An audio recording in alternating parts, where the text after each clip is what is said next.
to get going. Allow me to introduce myself.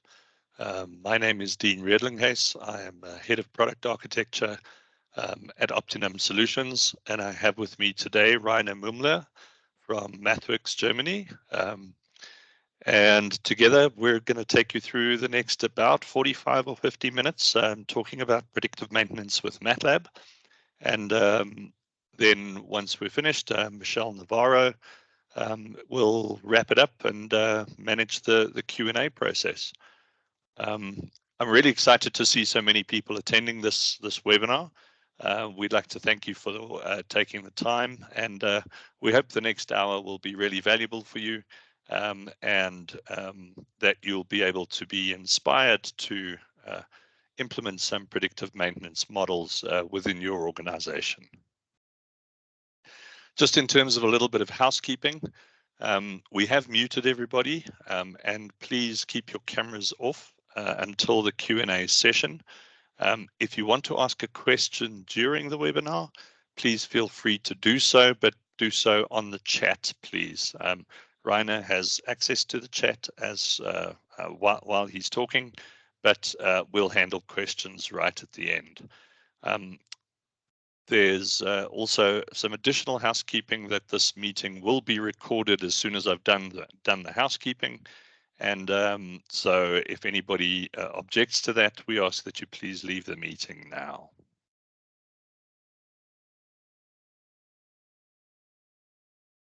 Okay.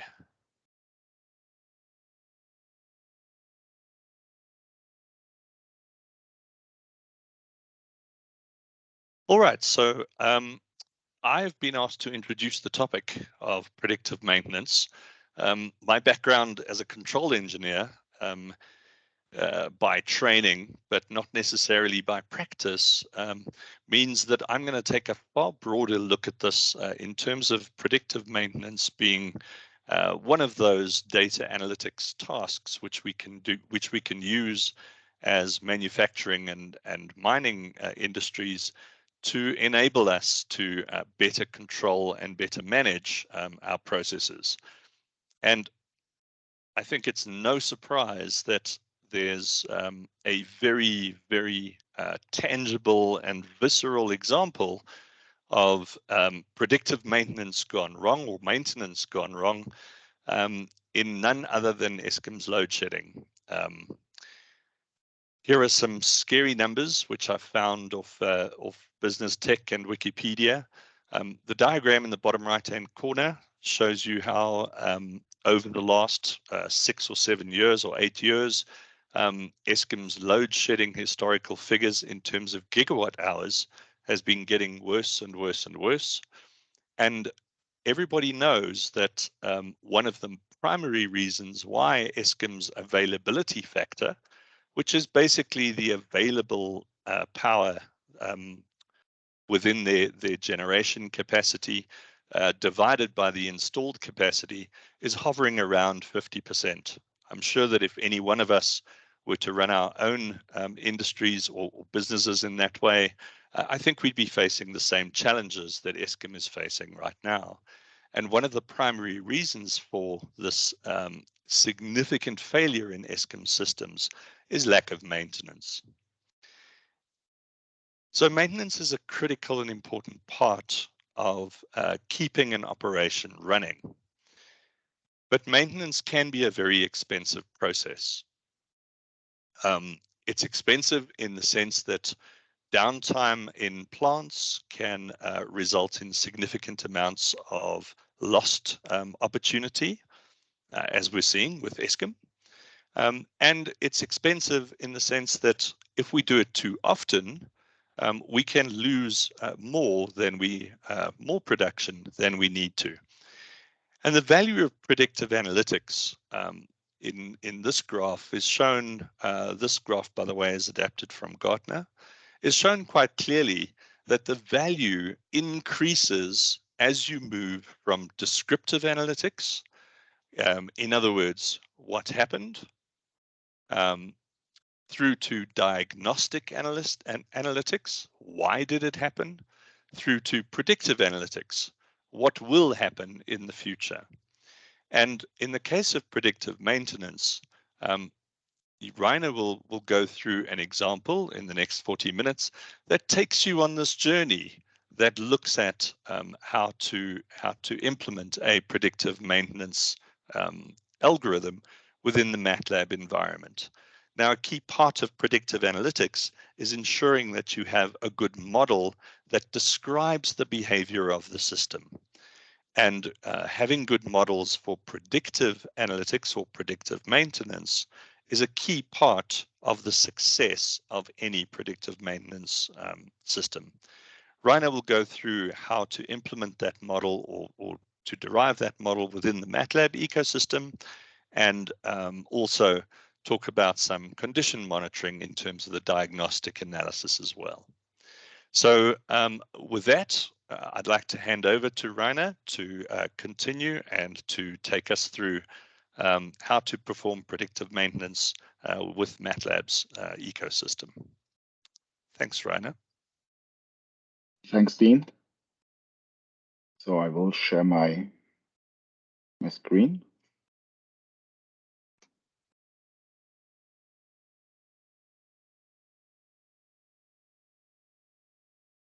Is it working? Okay. So yeah. So I'm Rainer Mümmler. I'm an application engineer at MathWorks. So I work out of the Munich office. So I lead a team of engineers who are daily dealing with customers who ask for assistance. How can they implement algorithms, predictive algorithms, and especially how they can use predictive maintenance in a useful way. And this is, I will show as Dean that in the next approximately 40 minutes. So I will start with some concepts, or as Dean already explained, I will go through some examples, and I will also have a short view on how probably you can overcome lack of data with synthetic data generation, and also will have a short glimpse on how you can deploy all these algorithms. So there are a couple of different types of maintenance. Reactive, so do maintenance once there's a problem. This usually has another problem. Within the unexpected failures can be expensive and potentially dangerous. When I use my car in Germany, I have a scheduled maintenance program, and I do maintenance at a regular rate. So here, of course, it's also assisted with some problems. So unnecessary maintenance can be wasteful. So probably I do things which wasn't in time, and probably I may not eliminate all the failures. And as we saw on the graph from Dean, so predictive analytics is some kind of a new technique, and it helps you to forecast when problems will arrive. Here again, the problem is it's difficult to make accurate forecasts for complex equipment, and here MATLAB comes in, and it will help you how to overcome this problem. So what does a predictive maintenance algorithm do for you? It helps you to make maintenance decisions based on large volumes of complex data. So usually if it's only one signal, it's very easy to do. And you can, probably you as a domain expert can easily see what is happening. But in the real world, there are a lot of more signals or environments coming in, and therefore you can benefit of using advanced concepts. In the beginning, we have data, we want to have decisions, and several questions arise. So is my machine operating normally? That could be some kind of anomaly detection question. Why is my machine behaving abnormally? This comes into condition monitoring. And another question is how much longer can I operate my machine? And and therefore you can use remaining useful life estimation techniques. So I will cover some of these questions in my presentation, and you see how you can use MATLAB for doing all this stuff. So predictive maintenance is not just doing the algorithm. This is something we learned from customers in the last several years. So, but it contains of several steps you have to do. It comes from acquiring data, pre-processing the data. You usually identify condition indicators. You train a model, and then you deploy and integrate the model in your system. So to get some benefits out of it. So machine learning is usually within the part train model, but of course, it also has to use these condition indicators. So also features are called, and it depends on what kind of technology you use. So sometimes if you use, for example, deep learning, this is all in one step. So if you use machine learning, as we will do in this webinar, you have to do this feature engineering and use features for training your model. But overall, once you probably has a good model defined and deployed, the machine probably will degrade, and therefore you have to do this again with new data. And you see this kind of development workflow is an iterative process. So you have always think going back and using new data as well. So the good thing, if you do one, or if you have a proof of concept and this done through the workflow once, you can use this information. Probably you already automated all the stuff, and then it's easy to update all these steps again. And probably, if you do this with MATLAB, it's just probably one press of a button. What we also learned is, and I've been in the last 5 weeks to 3 conferences about machine learning and predictive maintenance, and it's important to have the right model, but it's much more important to have the right data and the right features, and therefore I will also show you some examples how you can do this with MATLAB. So we will use our triplex pump. You see it consists of plungers and the crankshaft, and here we have 3 plungers to ensure a uniform flow. There are failures we want to detect are 3: seal leak, inlet blockage, bearing degradation, and a combination of all these led to, for example, you see it's 8 fault codes, which are possible in this scenario.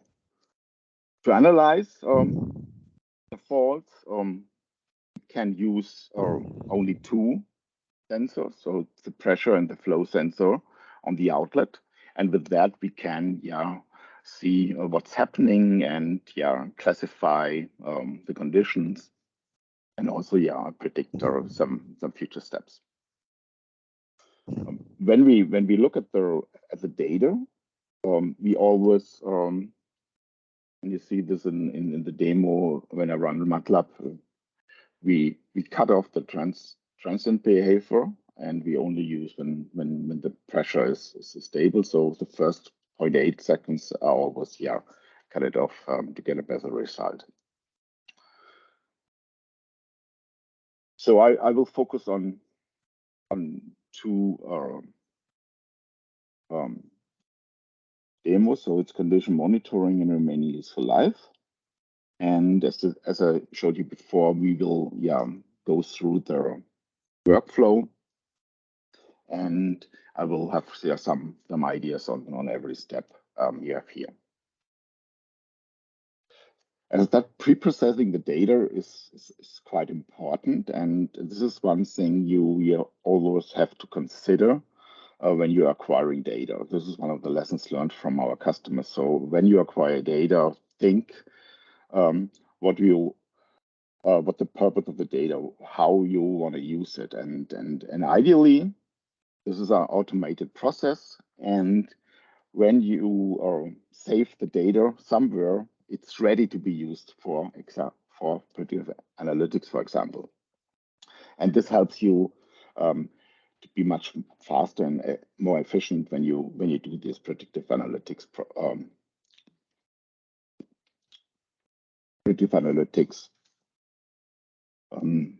examples. So when you pre-process the data, so you see you will see it also later on in the demo. So we have a lot of logs from the pump. We pre-process the data, we cut the trends in behavior, and then we finally store it in one file. So it's here you see we have the flow and the pressure, and we also have the fault code attached. And when you look in the timetables, you see okay, you have the different observations for different fault codes.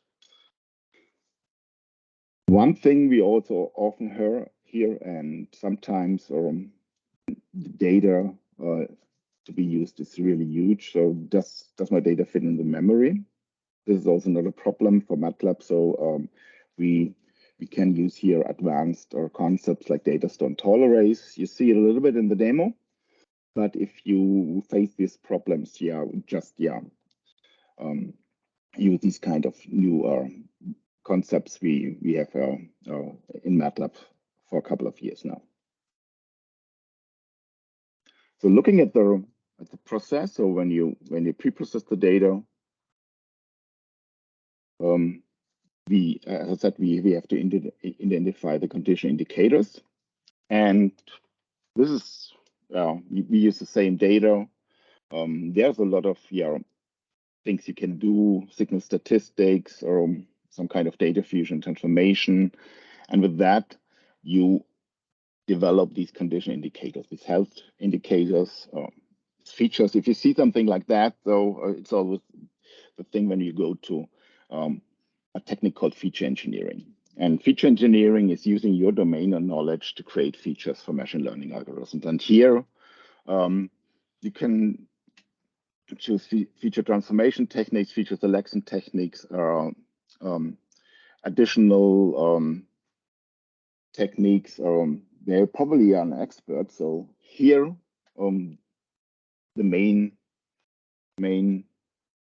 thing you have to consider is be creative, and if you have domain expertise in your team, use that domain expertise. I also put here some additional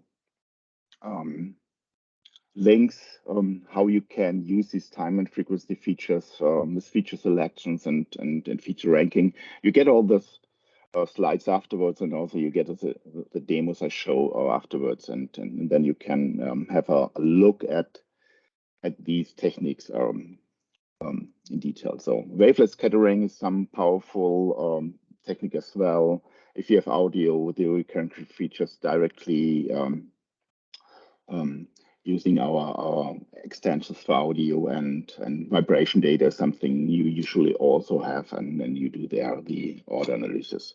So machine learning is one thing you can use as a technique. Deep learning is another one. Here you probably have can use techniques like LSTM or autoencoder. And this is also powerful when you want to detect anomalies. So remaining useful life is something I will show you in a demo later. But to finish here my slide, there are a lot of additional techniques when you look at the time or the frequency domain, and with that you can use also deep learning techniques again. So have a look at the slides afterwards and go to the description in our documentation, and then you find some more ideas for feature engineering. So then it comes to training the model.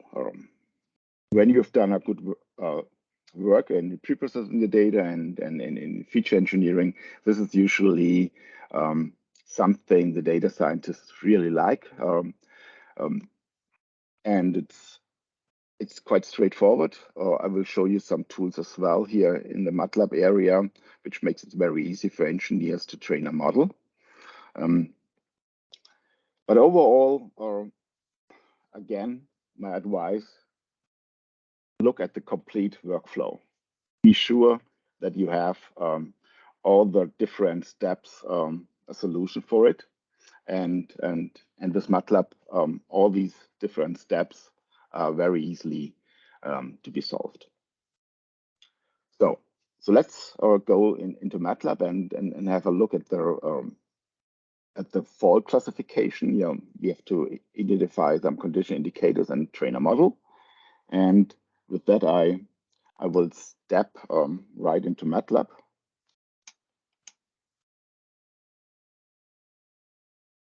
And what I will use is a live script. You see it here. As I said, you get the PDFs of the live script, and then you can have a detailed look afterwards. Here we will use some kind of data. You see it in the current folder.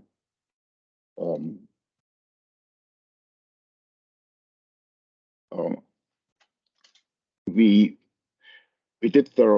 have much more data, but for this example, we only use a subset of the data. Otherwise, it would be probably too time consuming to show it here live. So I will show you some tools which helps you as an engineer really to do predictive analytics. I will show you two apps. So it's the Diagnostic Feature Designer app and the Classification Learner app, which really helps you as a beginner, but also as an expert to get through all the steps you have to do this, to develop a predictive maintenance algorithms. And before we use the data, as I said, we do some pre-processing, remove the transients, resample it, and add the fault identification flags to do this. As I said, I just go through the different sections of the demo. Here in the beginning, we just create our data, and you see if you use simulated data, there are different new features in the MATLAB as this is a simulation ensemble data store. If you use big data, you can use tall arrays and the gathering data in memory. So MATLAB will keep all the out of memory issues, do it for you, and you don't have to think about that. That's really powerful if you have a lot of data. When we load it in, you see I have now my PAM data in memory, and as we saw before in the slides, I can just have a look at the data plotted, and then you see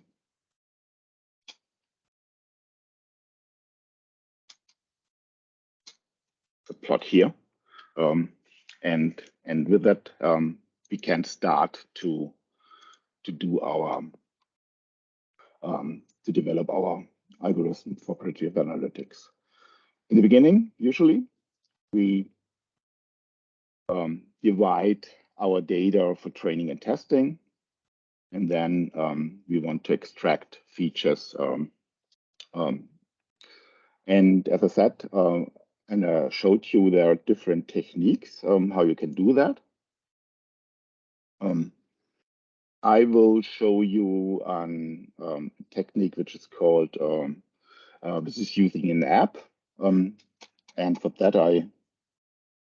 I will show you a short video on how this can be done. And this is one of the apps, the Feature Designer app.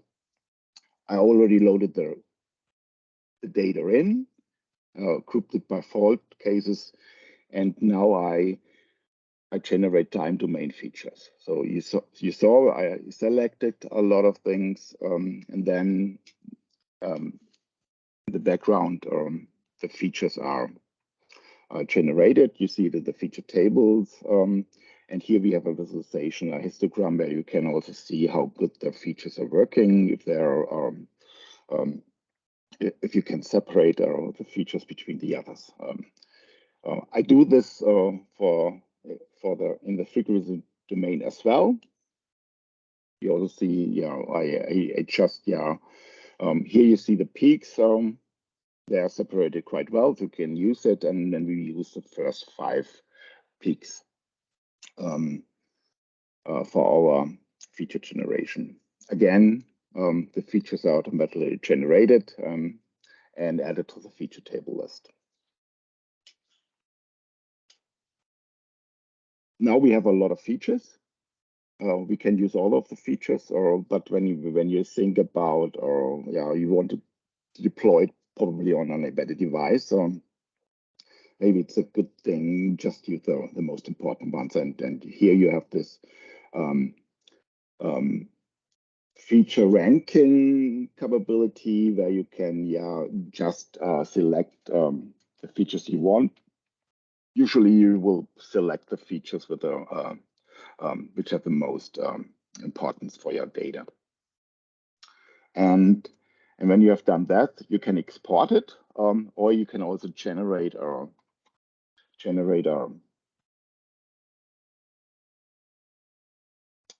I'll show it here.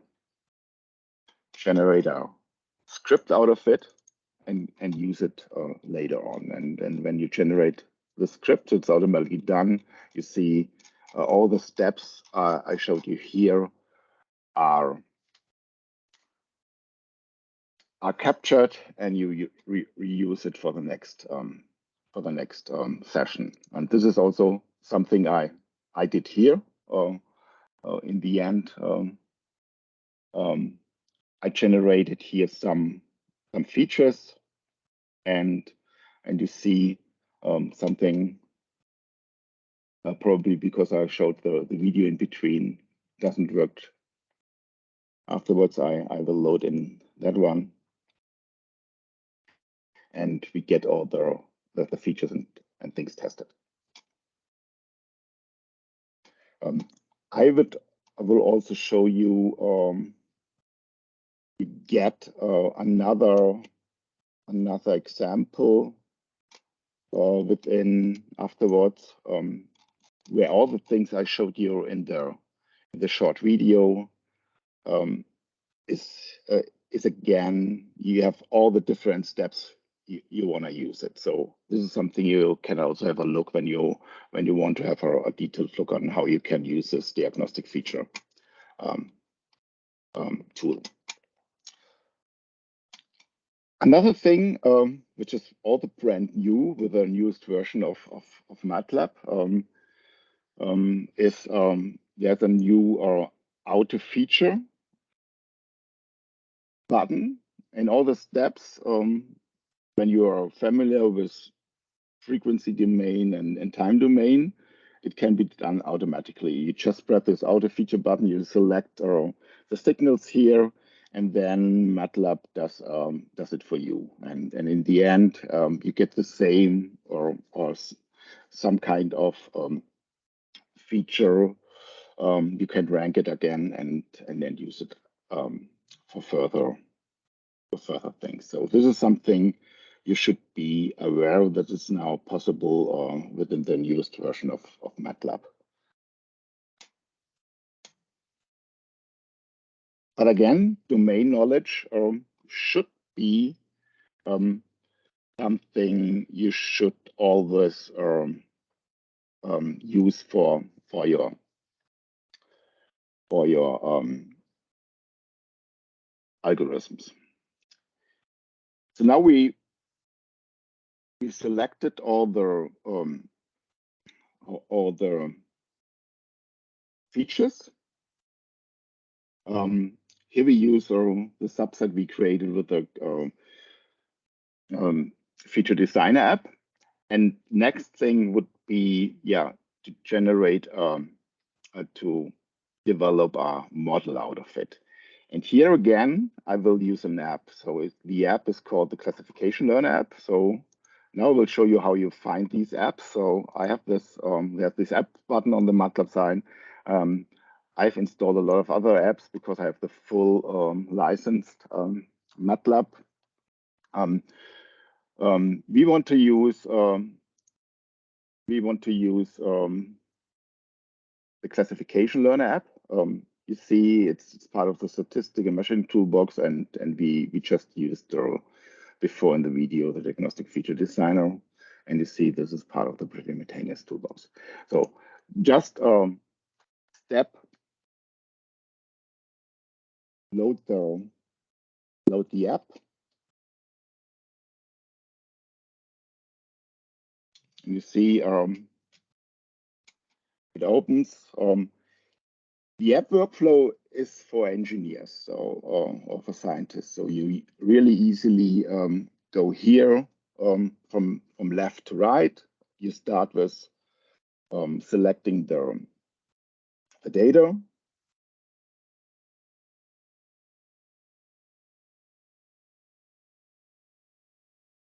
And we will use the data we have, the trained features and labels. When MATLAB comes in, it automatically detects all the features. Now we use all the features.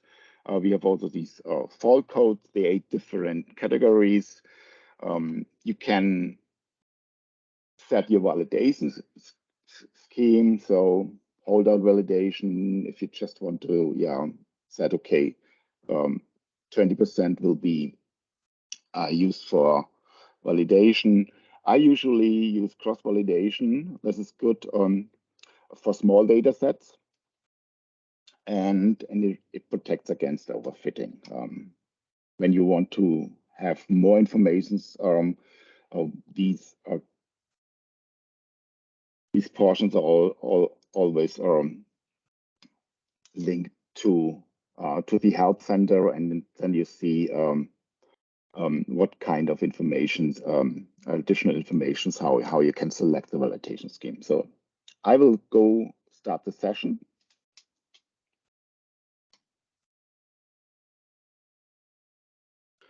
And now you see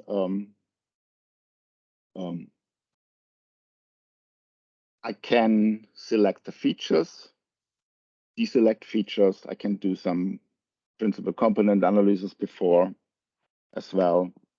And I can select different models. You see between decision trees, support vector machines, nearest neighbor, or some ensemble classifiers. The good thing is I'm an engineer. So in the beginning, when I used these kind of tools, I had no clue what the difference between these different models. Actually, you don't have to know it. So you can do this all quick to train. You can use all or linear. And the one thing you just have to do is just to hit the train button. And here, MATLAB automatically generates the model for you. And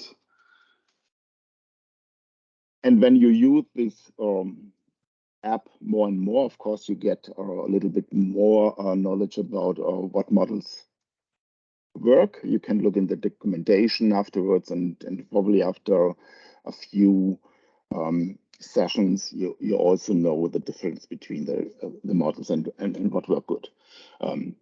When you train this model, just hitting the train button, you see these kind of plots where you can see how good your model is working. So there are different ways to do. There is a C-curve, a parallel coordinates plot. The most important is this confusion matrix, and then you see how good your models worked. Ideally, you have 100% on the diagonal here. But here you see that this model just misinterpreted some of their scenarios. And of course, as I said before in the slides, you have to reiterate. And as of that, okay, if you used it a little bit before, you know probably what kind of model works quite good. Here I will select the sample classifiers. And you see also there's another one, it's optimizable as sample. So I will come in a few minutes to that. I just select, this is samples, it's a train button, and then you see all the stuff is done in parallel. So I selected parallel computing, and therefore you see I have a 2-core machine, and their models are trained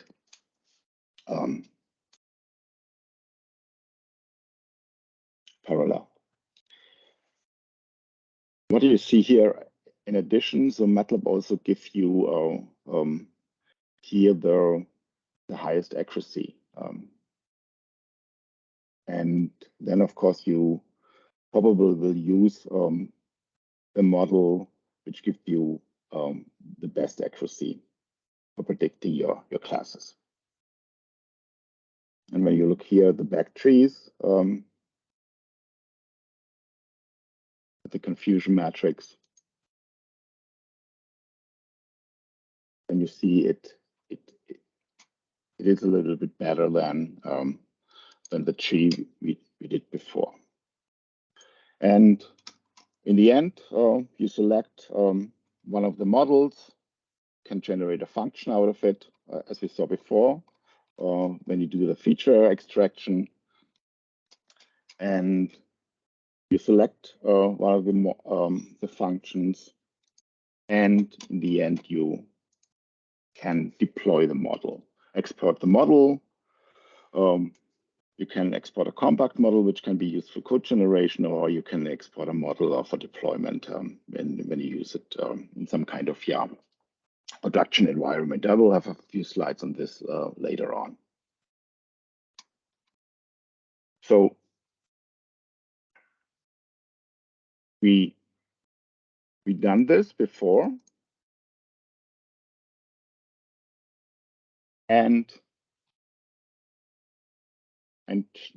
I selected the one of their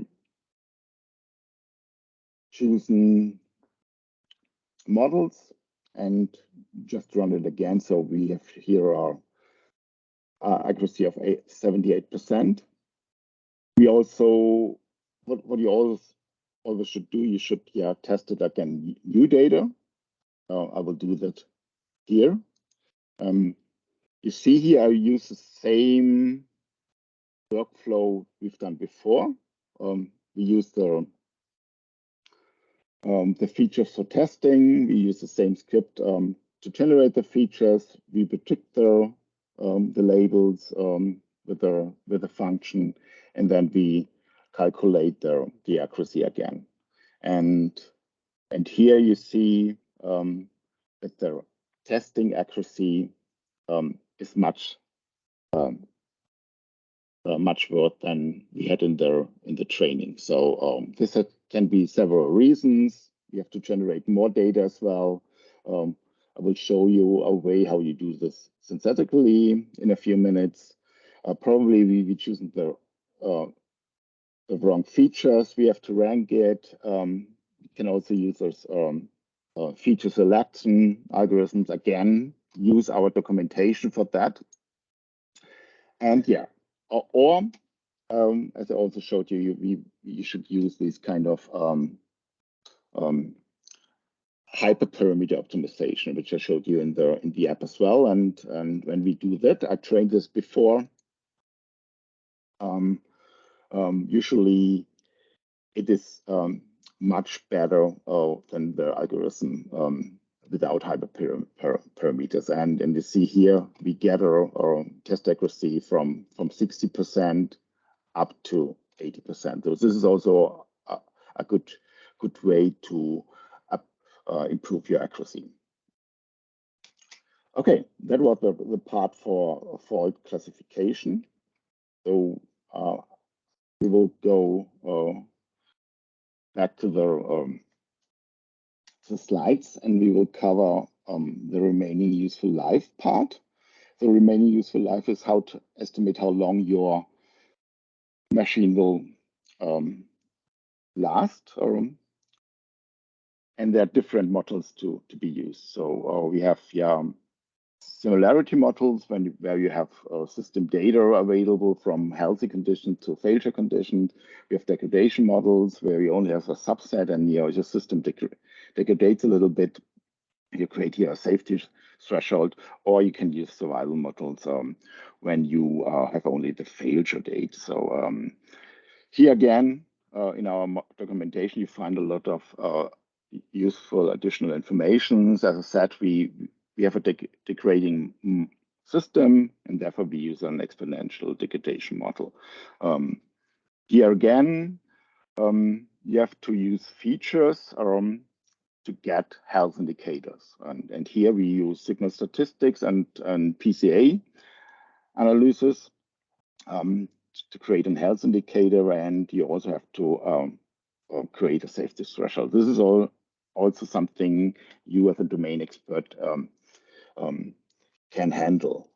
And when I go back to MATLAB, I have a short script where we can use it. You see it.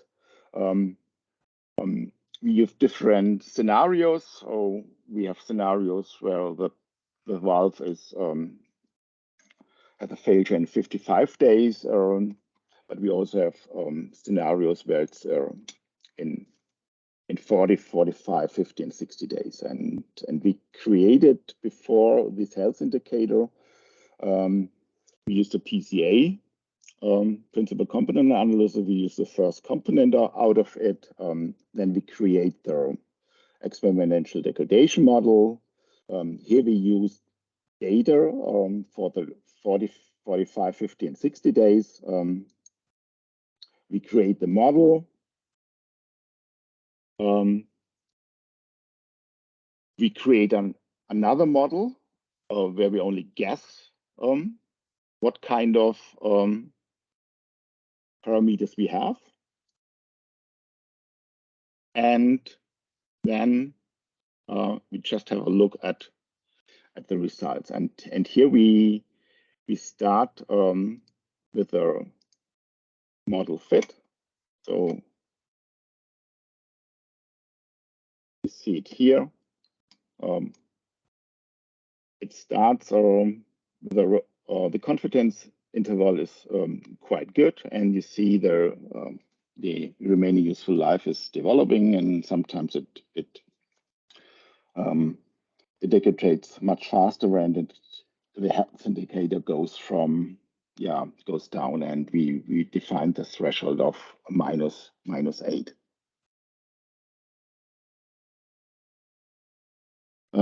When we use the guessing model, you see in the beginning we don't have any data, and therefore the confidence interval is quite big. But after getting in some updated data, you see the confidence interval gets much smaller, and then we can use it again. And you see it's working quite good, and it also stops at the threshold. Yeah, here you see we used the exponential data degradation model. We use a predict RL function to predict the RL. So this comes to the next slide, so I have to hurry up a little bit.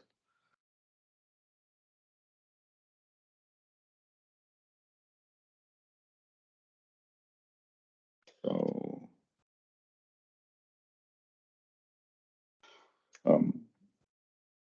One of the two remaining parts I have is what are you doing when you don't have enough data? And probably you have a domain expert in your team. So we use the Simulink model to generate failures. We build the model, we can inject the failures, and then we can run simulations out of it. And of course, to enhance the model, we used real-life sensor data, we fine-tuned the data, and then we can have a look in different scenarios as well when we use this as a kind of digital twin. And when you see it here as a short video, so we defined this pump, redesigned it in Simscape. We created different sensor or virtual sensor simulations. Here we see everything is okay, no fault is. But within the model, we can also inject faults and generate faulty data. And overall, we did this before and trained an algorithm on this data. And you see we injected 2 faults again. And with that, the algorithm we trained before should detect the 2 faults. You see the data is a little bit, the simulation is behaving a little bit different. And the trained algorithm detected the blocked inlet in the Simulink. So with that, we added additional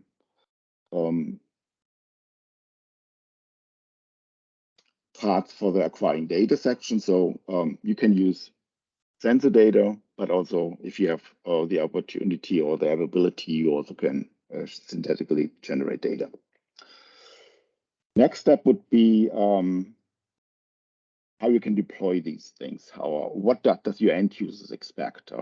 And here, different scenarios possible, dashboards integrated with IT/OT systems, or have automated report and some kind of fleet inventory analysis. And here's also one of the good things about MATLAB and Simulink.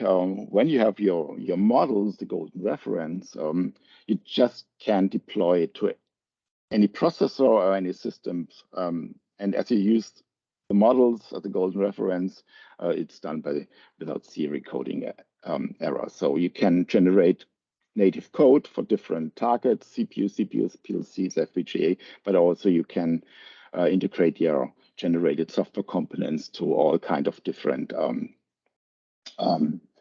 big data, cloud, or edge platforms. And how you do this? I have a link here. This is an app we created. It runs live on the internet, so you can just use it. And you see different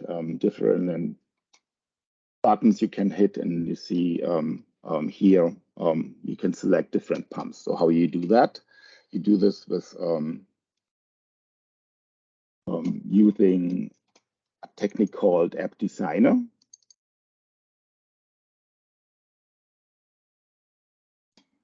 And I also sent you some additional information. So usually you open the app here, and you can create different sections. And behind there's this code view, and all code we just developed can be used directly here in the app. So all the remaining useful life algorithms we defined, you can implement here, and then you can run the app, and you see when the app is opening,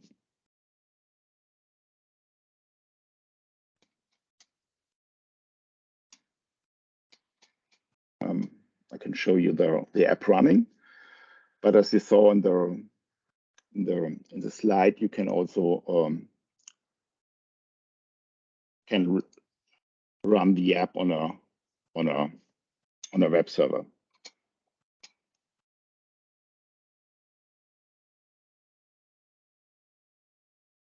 So the app isn't starting. So let's see. Oh, now the app is starting. Yeah, okay. Now you see it here. You see different apps running, different pumps counting. You see a visualization if the pump is in good shape or if it's a low remaining useful life, and also you can define which pump you want to use to have a closer look on it. And you see some pumps are working good and some pumps are fault as well. So yeah, this is how you can do a kind of a pump fleet monitoring very easily directly out of the MATLAB environment. So coming to an end, we saw how you can develop models and see what can you do with data to do decisions. We covered the complete workflow in a short way. You saw for every step some kind of tools we can use in MATLAB. You saw that you can, synthetically generate data when you have lack of failure data. And I gave you a brief overview how you can just deploy this. This is all can be done out of one environment. So we have an end-to-end solution from accessing previously data, develop predictive models, and deploy it in production. You can use Simulink to get some initial benefits out of it. And you can start very quickly, use our apps, and this is very easy for engineers. And with MATLAB and Simulink, you can quickly create, test, and implement predictive maintenance programs. So I'm ready, finish my presentation. So, and I'm happy to answer some. Thank you, Rainer. Thanks, some Dean. questions.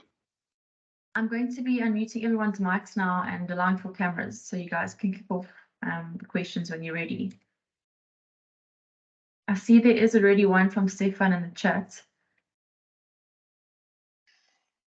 He's asked, what is the significance of the first 5 peaks? Are those the most obvious features for the algorithm?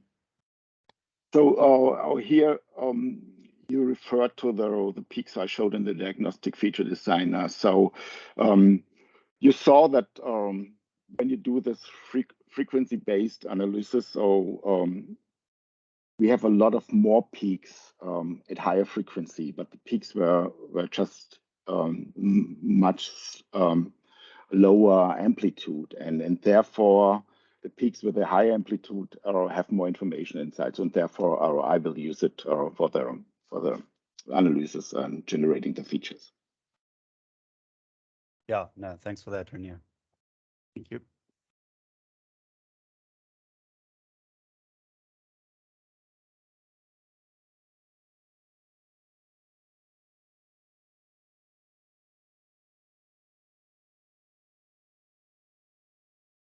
I see there's another one from Aiden. He's asked, can we cater for measurement and degradation?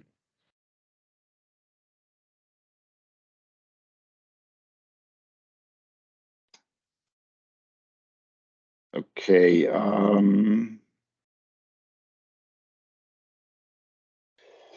You mean you want to inject some failures, or that the degradation will be much faster? When you do this in a simulation, then that is of course possible. When you use the Simulink model, then you can set some parameters which accelerate the degradation in kind of in a real life scenario, of course, you can also think about mesh activities, how you can enforce that the degradation will be much faster. So it depends on the expertise you have in your team, what kind of features are appearing, and I think with some creativity you can also cater than this degradation. Hopefully I could answer it. So otherwise, please contact me. Then we can have a detailed discussion. Yeah, I see also the presentation. Yeah, I've sent all the files to Michelle, so you will see it afterwards.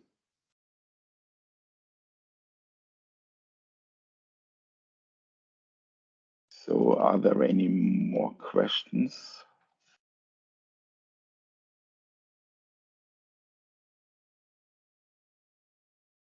So in addition, I really recommend to do some kind of proof of concepts in these scenarios. So you learn a lot how you can efficiently preprocess your data, and also how you can probably deploy it to production or code gen.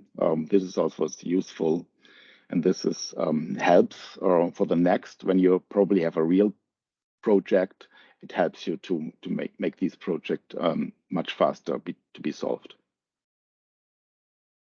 Great. Thank you so much, Rainer. Thank you, Dean. Thanks for all the questions and for joining us today.